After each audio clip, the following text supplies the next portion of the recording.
Memoirs of a Doctor, Chapter 2, Form 6 in Teluk Intan. It was the age of wisdom. It was the age of foolishness. It was the epoch of belief. It was the epoch of incredulity. It was the season of light. It was the season of darkness. It was the spring of hope. It was the winter of despair. Quote unquote, a tale of two cities. Charles Dickens. The next chapter of my life transported me to a small town called Teluk Intan. I spent 2 years of my life in Teluk Intan, from 1970 to 1971, pursuing an upper secondary school education in Holy Methodist Secondary School, HMSS. This was a 2-year course, the first year in lower Form 6 and the second year in upper Form 6. Teluk Intan. Teluk Intan is a medium-sized town in the lower Perak district of Perak with a total population of 128,179 in 2016. The town was first called Teluk Mak Intan or Mak Bay, but was later changed to Teluk Anson Bay. After a third name change in 1982, it is now known as Teluk Intan or Diamond Bay. This is a predominantly agricultural township with many unique colonial buildings. Among these buildings is the famous Leaning Tower of Teluk Intan, a pagoda-shaped building with a clock tower frontage, standing proudly at 25.5 meters and tilting ominously leftward. This is the Malaysian equivalent of the world-famous Leaning Tower of Pisa in Italy.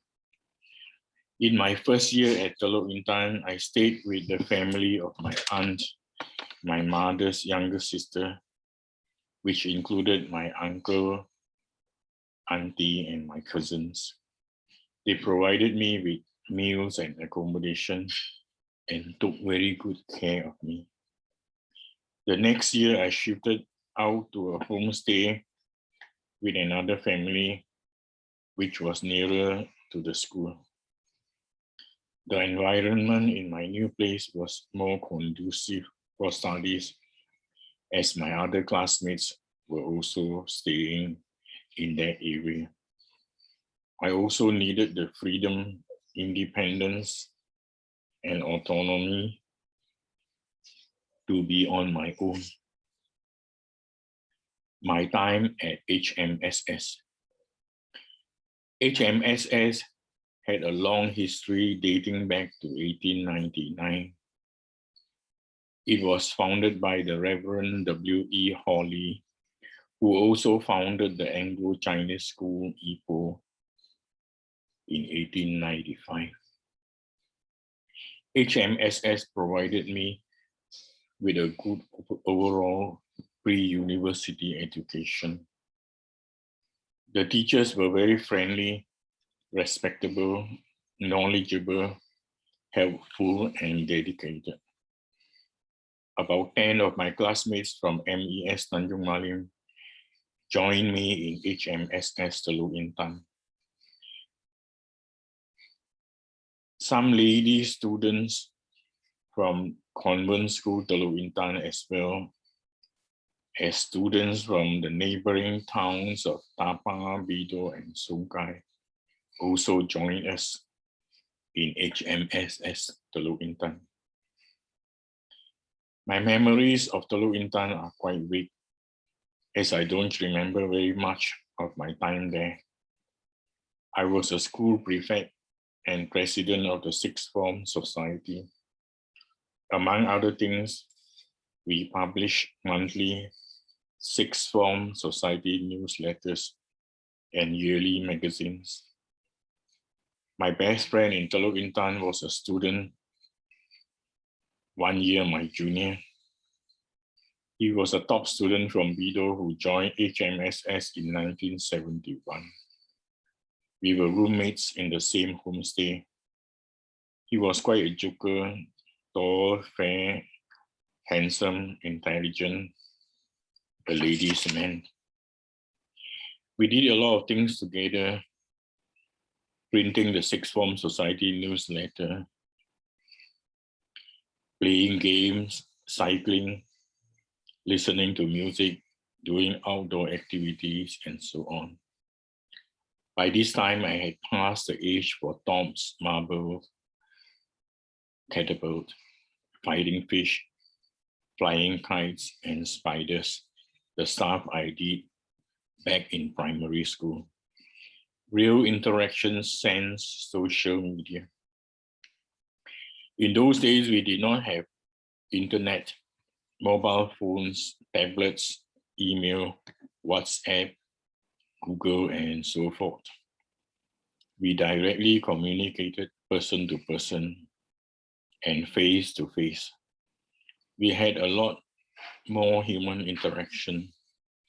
Life was much simpler then and so carefree. We did not carry baggage like adults do.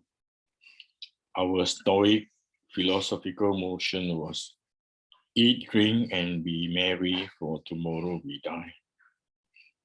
We did not have to make prior appointments just to meet up. All meetings were more or less ad hoc and spontaneous. I still enjoy playing the guitar on my own, but did not join any band. In fact, I did not join the Scouts movement in HMSS, opting instead to practice Taekwondo in the evening. I did play some games, but did not particularly excel in any sports or athletics. Nevertheless, I was a good and conscientious student. I did well in my studies and was one of the top students. Tragedy in 1970. I remember one tragic incident in 1970 when one of my classmates committed suicide by hanging himself in his house. He suffered from depression but did not seek medical advice. A few weeks earlier, he shared with me that he was a failure, unpopular, and did not excel in his studies. He even felt that no one liked him, as he was not voted into any prominent position in any society.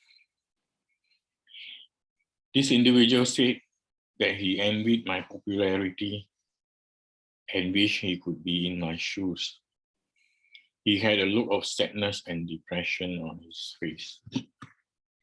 A few days before the incident, he was walking around the neighborhood. He was seen walking around the neighborhood, carrying some ropes with him. The whole school was shocked when it happened. Nobody, including me, expected him to take his own life, even though all the telltale signs were there.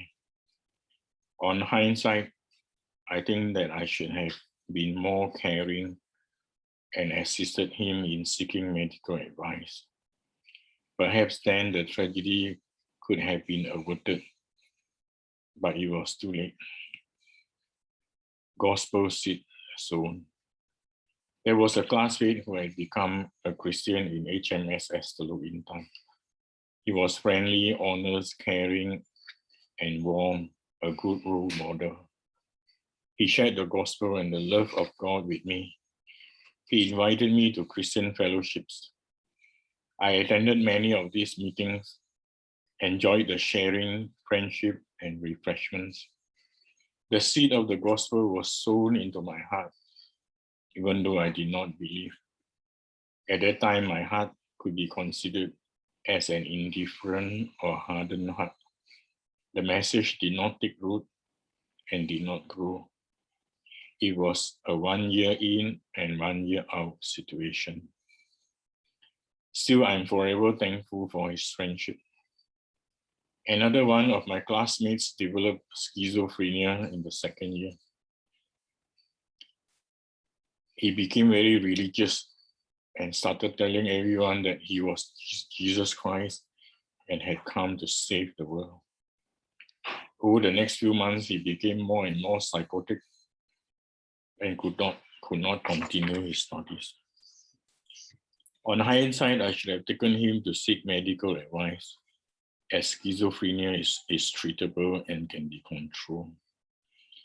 After some time, he left the school, and I do not know what happened to him after that. Jellyfish encounter. I love the annual nature study trips organized by a pleasant Chinese lady teacher.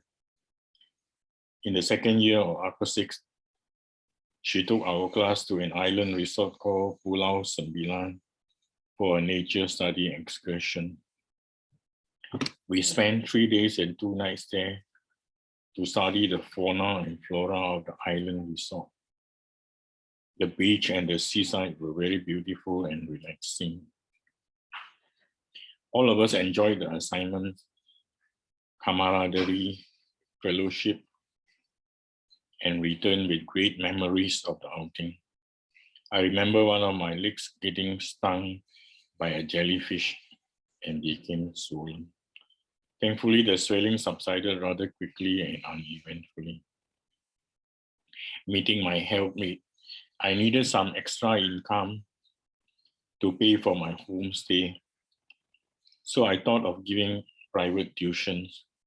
Behind the scenes and without my knowledge, God answered my prayer in his unique and benevolent way. One day, a pleasant Chinese girl from the convent school approached me and asked whether I could give private tuition to a Form 4 student. I said yes, and that was how I started to give tuition to the girl for 2 years. Little did I know that this girl would eventually become my wife. Hand of providence. My time in Teluk Intan culminated with me sitting for the higher school certificate examination, HSCE. The result of this examination determines whether one will make it to university or not. I did very well in the HSCE and was accepted into the reputable medical school at the University of Malaya, Kuala Lumpur, where the late Professor Emeritus T.J. Danaraj was the dean. I was also awarded a Perak State Scholarship that paid all my tuition fees and cost of living allowances for the entire 5 years duration of my course, from 1972 to 1977. The scholarship was indeed God-sent. My parents were poor and would never have been able to finance my university education. Even though I was still a free thinker, God provided for me through the scholarship. God's providence was at work in my life. I remember that one of the interviewers for the scholarship interview was my father's friend, who was a member of Parliament of Tanjung Maling, the late Mr. Lee Sek Fan. During the interview, he was very friendly, gentle, and immediately put me at ease. He asked very simple questions that I had no difficulty in answering. After the interview, he told me that I would be getting the scholarship, and all I had to do was to wait for the result. After the announcement of the HSCE examination results and awarding of the Perak State Scholarship, I had to wait 6 months before the University of Malaya semester started in July 1972. So I went to Ipoh and stayed with my sister and brother-in-law for several months. At this juncture, they had already become Christian for several years, a radical shift from their previous non-Christian background. When I was alone in the house, I regularly took the Bible and started reading the Gospel of Matthew, Mark, Luke, and John.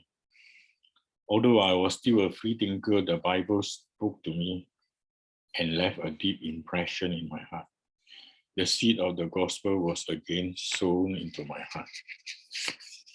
After leaving Tanjung Malim, I lost contact with my HMSS classmates until 2016, when some of us were reunited thanks to Facebook, Google, WhatsApp, email, and social media.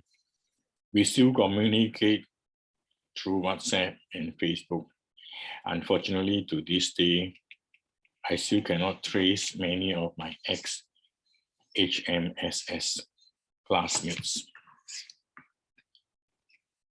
Poem, Ode to Friends, HMSS class of 70. 40 years after leaving the city, Teluk Intan by the sea, participants came back for a reunion involving many nations.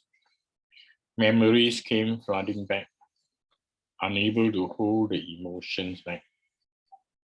Give me more songs and wines, karaoke dances and dines, into the dead of the night.